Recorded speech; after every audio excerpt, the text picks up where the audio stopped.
आज साबुनीकरण के बारे में बता रहे हैं। पहले साबुनीकरण,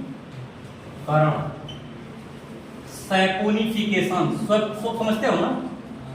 सैपोनिफिकेशन मैंने साबुन बनाने की प्रक्रिया, सीधे सीधे क्वेश्चन हो जाएगा। साबुन बनाने की प्रक्रिया को क्या कहते हैं? साबुनीकरण कहते हैं। To the preparation of soap is called saponification. The process of preparation of soap is called saponification. Clear हो गया? अभी उसमें आएगा कि वो समझना, इससे कोई बहुत बात नहीं है। सबसे ज्यादा जरूरी है उसके रिएक्शन को समझना। इसमें करते क्या है कि वसा लेते हैं। वसा समझते हो? शरीर में वसा जो होता है, जिसकी वजह से पेट फेंक देते हो तुम लोग, चर्बी आ जाते हो। मतलब जो भी खाता है तो ज्यादा चर्बी वाला आएगी। तो उस फैट में अगर हम कोई क्षार डालेंगे तो साबुन बनेगा, साबुन का अवशेप आ जाएगा। तो रियल में कि जो कॉमन सूत्र होता है वो क्या है? हम लोग जो साबुन बनाने वाला फैट प्राप्त करते हैं वह वनस्पति घी से प्राप्त करते हैं। वनस्पति घी, चाहे वह डालडा हो, चाहे और भी कोई भी ब्रांड हो, लेकिन वनस्पति घी से ही प्राप्त करते हैं, वनस्पति तेल से प्राप्त करते हैं। उसका सूत्र होता है, ध्यान से देखना, CH2O C double bond O C17H35। ध्यान से देखना, बड़ा टेढ़ा नाम O C double bond O C17H35, फिर CH2O C double bond O C17H35। टेढ़ा नाम है ना? वसा बड़ा होता है ना, वसा का सूत्र भी तो बड़ा होगा। इसका नाम है वसा। इसका नाम स्टीएप्सिन भी है, ट्राइस्टीयरिन, स्टीयरिन या स्टीएप्सिन। स्टीएप्सिन या सीधे सीधे कुछ नहीं याद करना, ये तो याद हो जाएगा भाई, फैट तो याद रहेगा। इसमें डालते क्या है? NaOH। क्या है? क्षार, बेस है ना?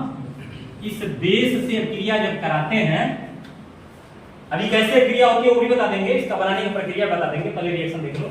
अब क्रिया कराते हैं तो ये 3 मोल इन तीनों से क्रिया करता है। अब क्रिया करके बनाता है CH2OH CHOH CH2OH, अर्थात यह हो गया ग्लिसरॉल। ग्लिसरॉल हो गया। ये भी अभी बताएंगे, इसका बहुत बड़ा इंपॉर्टेंस है, बहुत बड़े पैमाने पर इसका उपयोग होता है। और 3 मोल C17H35 COO Na बन गया। 3 गो Na है ना, 3 गो OH तो है, जुड़ गया। हई जितना था ये निकल के बाहर आकर के Na से क्रिया कर गया। इसका नाम है सोडियम स्टीयरेट, यानी सोडियम स्टीयरेट हो गया। अब तो क्लियर हो गया ना? इसी को साबुन कहते हैं, अवक्षेप है। यह होता है अवक्षेप, यानी प्रेसिपाइटेट है, जिसको कहते हैं साबुन। इसको करते क्या है? बड़े से डेंग में, बड़ा सा नादा लेकर के, डेंग समझते हो ना? डेंगूचा, जिसको तुम लोग भगवना कहते हो। तो भगवना छोटे को कहते हैं, जब बहुत बड़ा हो जाएगा तो उसको डेंग कहेंगे। बड़े से डेंग में वसा ले लेते हैं, हल्का गर्म करते हैं, सोडियम हाइड्रोक्साइड उसमें डाल करके, और बंबू से यानी बड़े से डंडे से उसको ऐसे चलाते रहते हैं। उसको कहते हैं बिलोडर करना, माने उसको मूव कराते हैं। तो मूव कराते रहते हैं और तब तक कराते हैं जब तक का इसका अवक्षेप ऊपर बनता रहता है। जब अवक्षेप बनता है छान करके रख लेते हैं, फिर अवक्षेप आता है छान करके रख लेते हैं। और ये क्रिया तब तक कराते हैं जब तक उसके झाग बनते रहते हैं। और झाग को छान करके, अवक्षेप को छान करके किनारे कर दिए, और अवक्षेप बनना बंद हो गया, क्रिया को रोक दिए। और इसमें जो भी मटेरियल डाल के बनाना हो, जैसे मान लो लक्स बनाना हो, तो इस साबुन के साथ लक्स के मटेरियल डाले जाएंगे। जैसे क्रीम डाला जाएगा, उसमें महकने वाला, चाहे लक्स रोज है तो गुलाब जल डाला जाएगा, है ना? लक्स चंदन है, लक्स सैंडल होता है कि नहीं? लक्स चंदन है तो उसमें चंदन का टुकड़ा डाला जाएगा पीस करके। उसके बाद उसमें जिंक ऑक्साइड, बोरिक एसिड, उसके अलावा उसमें बिरोजा या बेसन, माने जो उसके अंदर डाले जाने वाले मटेरियल है उसके साथ डाले जाते हैं। कहने के लिए देखते हो, कहता है कि बादाम के तेल से बना हुआ साबुन जो त्वचा को मुलायम और मखमली बना करके रखता है और एक नेचुरल गोरापन देता है, वह लक्स है। लक्स में नहाकर, ठीक है ना, करीना कपूर इस रियल सुंदरता, दीपिका पादुकोणे, कैटरीना कैफ, ऐश्वर्या राय शुरुआत में, मतलब वो हो गया। साबुन यही है, यही साबुन मार्गों में पड़ता है तो आंख में जलन होने लगता है। क्यों? क्योंकि मार्गों में नीम की पत्ती से निकाले जाने वाला नीम का तेल डाला जाता है। यही साबुन अगर फेयर एंड लवली में डाला जाता है तो 5 दिन में एकदम गोरहर कर देता है। यही साबुन नहीं बदला, हमाम में डाला जाता है तो शरीर के एक एक कण धुल जाते हैं। डिटॉल में डाला जाता है 100% कीटाणु रहित कर देता है ना। सोचो, मतलब इसका वही है, साबुन वही है उपयोग। जब तुम लाइफ बॉय से नहाओगे तो हाथ के कीटाणु मुंह में नहीं जाएंगे और पैसे की बचत होगी। ये उनकी नानी करती गई थी। ऐसा होता है। ये हो गया साबुन, क्लियर हो गया ना, साबुनीकरण क्लियर हो गया। बनाने के फिर नहीं समझ में आया। वसा को डेंग में सोडियम हाइड्रोक्साइड के साथ हल्का गर्म करते हैं। गर्म करने के उपरांत सोडियम स्टीयरेट बनता है जिसे साबुन कहते हैं और उसके साथ साथ सह उत्पाद के रूप में ग्लिसरीन बनता है, ग्लिसरॉल बनता है। साबुन के विभिन्न प्रकार के मटेरियल को मिला करके या पदार्थ मिला करके उपयोग में लाने वाले साबुन का निर्माण कर दिया जाता है। हो गया साबुन, इतने से ज्यादा नहीं करना। ठीक, अब बोल रहे थे कि जो दूसरा सह उत्पाद है उसका क्या उपयोग है। याद होगा तुम लोग ग्लिसरीन बोलते हो, तुम लोगों ने ये क्या ग्लिसरीन का उपयोग बहुत करते हो तुम लोग। गुलाब जल के साथ ग्लिसरीन का प्रयोग करते हैं ताकि त्वचा नम, मुलायम और मिट्टी न छोड़ने वाला बना रहे, रूखापन चला जाए और साथ साथ उसमें ज्यादा क्या कहें नमी बनी रहे। इसके लिए ग्लिसरीन का प्रयोग करते हो। ग्लिसरीन का प्रयोग फेयर एंड फेस वॉश में, फेयर एंड फेस वॉश यानी जितने भी कॉस्मेटिक्स होते हैं उसमें इस्तेमाल होता है। ग्लिसरीन का उपयोग बॉडी लोशन में, ग्लिसरीन का उपयोग फेस पैक में, ग्लिसरीन का उपयोग जितने भी शैम्पूज होते हैं उसमें होता है। शैम्पू में सूत्र में होता है के लगा रहता है, बाकी और वही रहता है। तो शैम्पू में, कंडीशनर में और आज के नए जमाने में जो लैक्मे का बड़ा काला काला आ रहा है, आंख में लगाते ही 5 दिन तक वो कालापन जाएगा नहीं। ग्लिसरीन को डाल करके और उसके कालापन को तो तनुत बनाया जाता है लैक्मे का काजल, है ना। उसके अलावा रेवलॉन और लैक्मे के लिपस्टिक्स जो त्वचा को काला नहीं करते हैं, लिप को काला नहीं करते हैं, ये सब इसी का देन है, इन्हीं ग्लिसरीनों का। इस ग्लिसरीन का उपयोग उस तरह से कर दिया जाता है। साबुन गया साबुन बनाने में, या गया कॉस्मेटिक बनाने में, इसका उपयोग हो गया। अगर इसमें तुम नाइट्रिक अम्ल डाल दिए, याद करो कल ही बात किए थे, यदि इस ग्लिसरॉल में नाइट्रिक अम्ल डाल करके और सल्फ्यूरिक अम्ल की उपस्थिति में गर्म कर दिए तो डायनामाइट बन जाएगा। डायनामाइट दुनिया का सबसे बड़ा विस्फोटक माना जाता है और उसको कहते हैं TNG, ट्राई नाइट्रो ग्लिसरीन बन जाएगा। ये वही पदार्थ है और वही छोटा सा तुम लोग नाइट्रिक अम्ल जिसको सोने का तेजाब बोल रहे थे, ये उसी से बड़ा सा विस्फोटक तैयार कर दिया जाता है। ये बड़े बड़े कोल माइंस को तोड़ देता है, बड़े बड़े पहाड़ों को तोड़ता है, जिससे रास्ते बना दिए जाते हैं। ये वो डायनामाइट कि जब अम्ल का क्षार से क्रिया कराते हैं तो लवण और जल बनता है। याद आ रहा है कि जब अम्ल और क्षार एक दूसरे से क्रिया करते हैं तो उनके फल स्वरूप लवण और जल का निर्माण होता है। अर्थात अम्ल और क्षार की क्रिया से जो पदार्थ प्राप्त होता है उसे लवण कहते हैं। परिभाषा वही से निकल गया। अम्ल और क्षार की क्रिया से जो पदार्थ प्राप्त होता है उसे लवण कहते हैं। जल तो हमको पता है कि जल होता है, बट उसके साथ कोई और मुख्य पदार्थ प्राप्त होता है उसे लवण कहते हैं। क्लियर हो गया। तो यहां परिभाषा कह सकते हैं कि अम्ल क्षार की अभिक्रिया से प्राप्त उत्पाद, अभिक्रिया से प्राप्त उत्पाद को लवण कहते हैं। अब इसमें उसके प्रकृति के आधार पर लवण 3 प्रकार के होते हैं। जैसे किस प्रकार से बना है भाई, हम प्रबल अम्ल प्रबल क्षार से बना है कि दुर्बल अम्ल दुर्बल क्षार से बना है कि प्रबल अम्ल दुर्बल क्षार से कि दुर्बल अम्ल प्रबल क्षार से बना है। 4 ही स्थितियां है ना, समझो क्या बोले हैं। या तो प्रबल अम्ल प्रबल क्षार से बना है तो उससे जो बनेगा वह उदासीन लवण बनेगा। प्रबल अम्ल,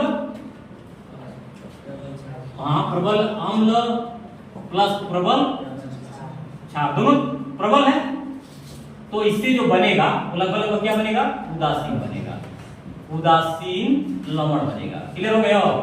अच्छा, प्रबल अम्ल और दुर्बल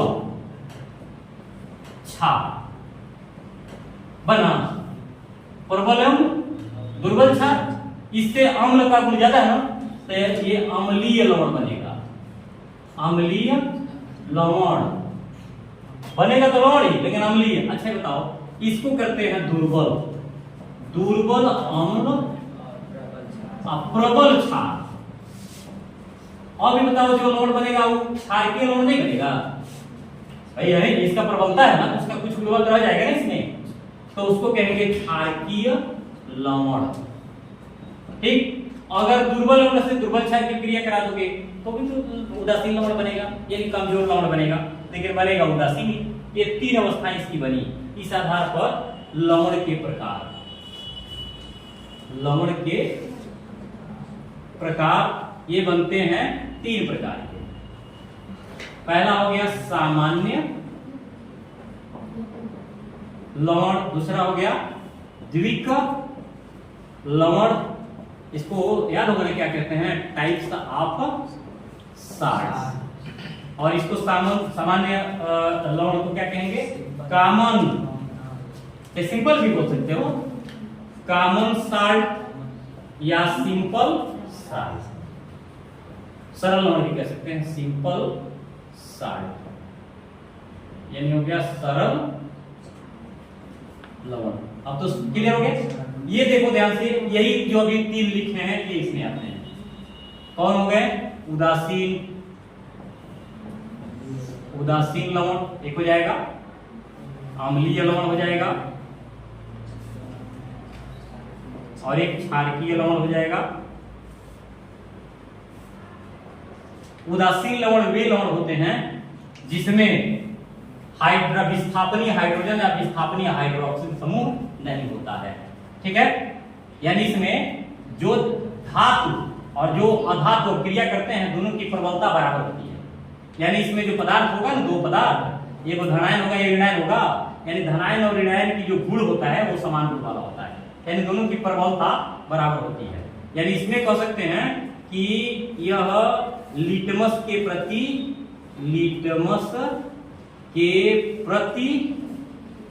उदासीन होते हैं, यानी ये लिटमस को कुछ करते होते नहीं है। उदाहरण में आइए, तो पहला उदाहरण हो जाएगा यानी CF, दूसरा KNO3, अगला NaNO3, अगला है CuSO4, इसके अलावा हो गया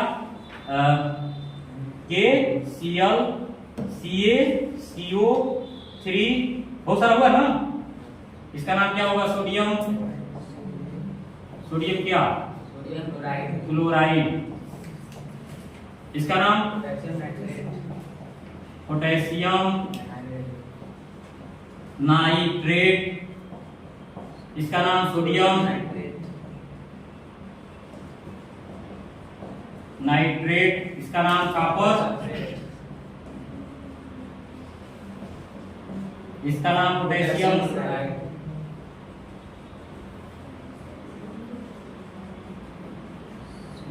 इसका नाम कैल्शियम कार्बोनेट, कैल्शियम कार्बोनेट। अब इसको मार्केट नाम में आइए, इसको कहते हैं साधारण नमक, साधारण नमक, इसको कहते हैं सोरा, साल्टपीटर भी बोलते हैं, इसका नाम हो गया सोरा, इसको कहते हैं चिली सोरा। ये बारूद है, ये बारूद नहीं है। कॉपर सल्फेट को अगर पानी के साथ करना है तो इसको कहते हैं तुतिया, तुतिया या नीला थोथा, नीला थोथा, लेकिन इसमें पानी रहेगा, 5 मॉलिक्यूल ऑफ वाटर। ये पोटेशियम क्लोराइड को कहते हैं सिल्वाइन, सिल्वाइन नाम है। कैल्शियम कार्बोनेट क्या कहते हैं? मार्बल, संगमरमर कहते हैं।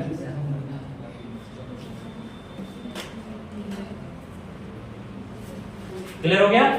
उसके अलावा देखिए अम्लीय लवण में क्या है, 2 नाम लेंगे।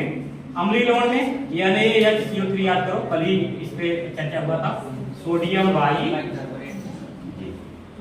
बाइकार्बोनेट हो गया, सोडियम बाइकार्बोनेट याद होगा, हाइड्रोजन इसमें विस्थापनीय है, अम्लीय गुण प्रदर्शित करता है, इसीलिए इसका उपयोग सोडा के रूप में किया जाता है, क्योंकि उस अम्लीयता के कारण कार्बन डाइऑक्साइड ज्यादा तेजी से बाहर निकलता है और साथ ही साथ इसमें से पानी भी निष्कासित हो जाता है। तो सोडियम कार्बोनेट को कहते हैं मीठा सोडा, मीठा। आइए क्षारकीय लवण में, इसमें Mg, कोष्ठ में OH, कोष्ठ के बाद Br, इसका नाम है magnesium hydroxy bromide,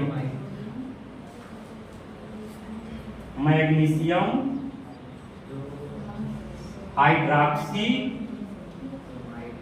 bromide. Clear हो गया ना? द्विक लवण किसे कहते हैं? जब 2 सरल लवण एक साथ रहते हो, 2 सरल लवण, ये सामान्य लवण है ना, ये 2 सामान्य लवण एक साथ यदि रहते हो तो उनको कहते हैं द्विक लवण।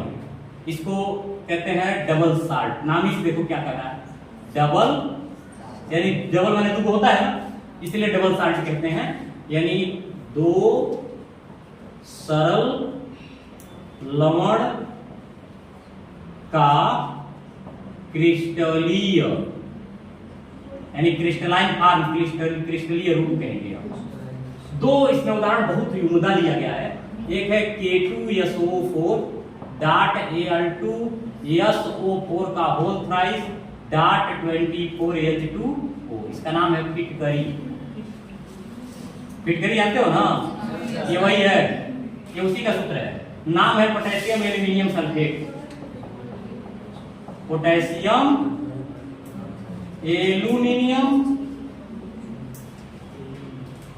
Sulphate, potassium aluminium sulphate. और एक मोहर लवण आता है, मोहर साल्ट उसको कहते हैं। उसमें क्या सूत्र है, FeSO4 डॉट NH4 का whole twice SO4 dot 6H2O, इसका नाम है मोहर लवण। इसका नाम है फेरस अमोनियम सल्फेट। जो रियल नाम है रिएक्शन वाला, रासायनिक नाम, वो हो जाएगा फेरस अमोनियम सल्फेट। यानी FeSO4 डॉट NH4 का whole twice SO4 dot 6H2O, ये मोहर लवण का सूत्र हो गया। और जो फिटकरी का सूत्र है तनी बड़ा है, जब उसको पानी में डालोगे ना, क्रिस्टलाइन पानी हटाओगे ना, जब विलेन के रूप में लाओगे तो उसमें से एल्युमिनियम का धनायन निकलेगा, सल्फेट का ऋणायन जाएगा, पोटेशियम का धनायन निकलेगा, ये उसमें से निकलते हैं। तो इसका जब सूत्र हम लिखते हैं तो उसमें होता है K2SO4 डॉट Al2SO4 का होल थ्राइस डॉट 24H2O, उसे कहते हैं सफेद फिटकरी। वैसे फिटकरी में और भी होता है, हरा फिटकरी होता है, क्रोमियम से बनता है, सफेद फिटकरी एल्युमिनियम से बनता है, इस तरह से बनता है। तो ये फिटकरी का सूत्र हो गया। क्लियर हो गया? इसके बाद जो अगला लिखते हैं वह है जटिल लवण। यहां तो जगह नहीं है, लेकिन उसका सूत्र इधर कर देंगे। जटिल लवण ये तीसरे नंबर पर है, उसको लाते हैं यहां पे। जटिल लवण, कॉम्प्लेक्स साल्ट, नाम से क्या लग रहा है? नाम से देखो काफी कठिन लग रहा होगा, मैं बहुत टेढ़ा है, मतलब कई सरल लवण एक साथ क्रिया करके जटिल आयन बना ले, और उस जटिल आयनों से तब कोई अगर साल्ट बनता है तो उसे कहते हैं जटिल लवण, यानी कॉम्प्लेक्स साल्ट, या एक तरह से कह सकते हो कि कोआगुलेटेड साल्ट, एक में मिश्रित लवण कहते हैं। तो इसको कहेंगे जटिल आयन से बना लवण। इसके लिए एक बहुत बड़ा थियरी होता है जिसको उपसहसंयोजक सिद्धांत कहते हैं। वो तुम्हारी सिलेबस में नहीं है, इंटर में जाओगे तब पढ़ोगे। उपसहसंयोजक यौगिकों का सिद्धांत, ठीक ना, उससे यह बनते हैं। उसमें कोई केंद्रीय धातु होता है, केंद्रीय धातु से सहायक सहलग्नी होते हैं जिसको लिगेंड कहते हैं। उन लिगेंड को केंद्रीय धातु को आपस में मिला करके जटिल आयन बनाया जाता है और उसमें एक द्वितीयक संयोजकता होती है, एक प्राथमिक संयोजकता होती है। बड़ा जटिल अवस्था है, तो कहते जटिल है तभी तो जटिल आयन जटिल यौगिक कहा जा रहा है। इसमें कौन कौन से उदाहरण में आते हैं, जैसे में आ जाएंगे K4Fe6, शायद ये नाम सुना है। पोटेशियम फेरोसाइनाइड, पोटेशियम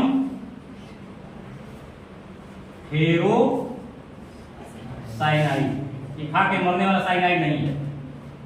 ये एक प्रकार से पर्दे का काम किया है। जब परमाणु क्रमांक की खोज हो रही थी और मोजले एक्सपेरिमेंट किए हैं तो यह पर्दा का काम किया है, ठीक है ना।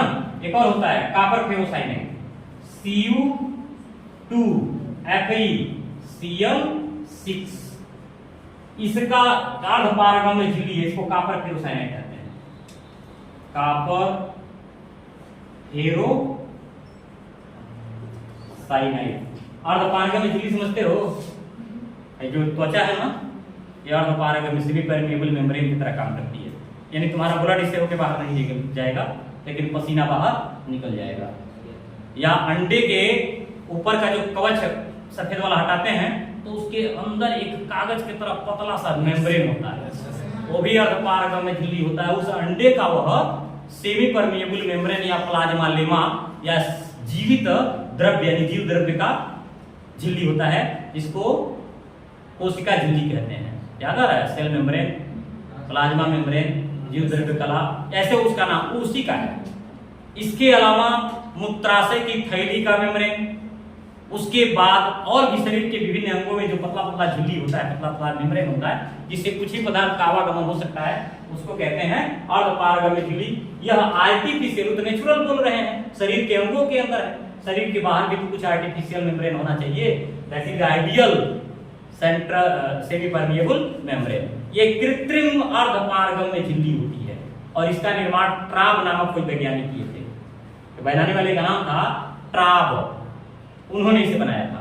तो ये जटिल लवण हुआ। इसके अलावा भी दो और जटिल लवण दे रहा हूं यहाँ पे, KgNH3 का होल ट्वाइस Cl, इसको कहते हैं silver diammonium silver chloride,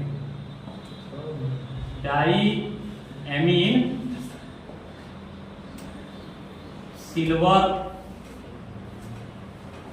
chloride.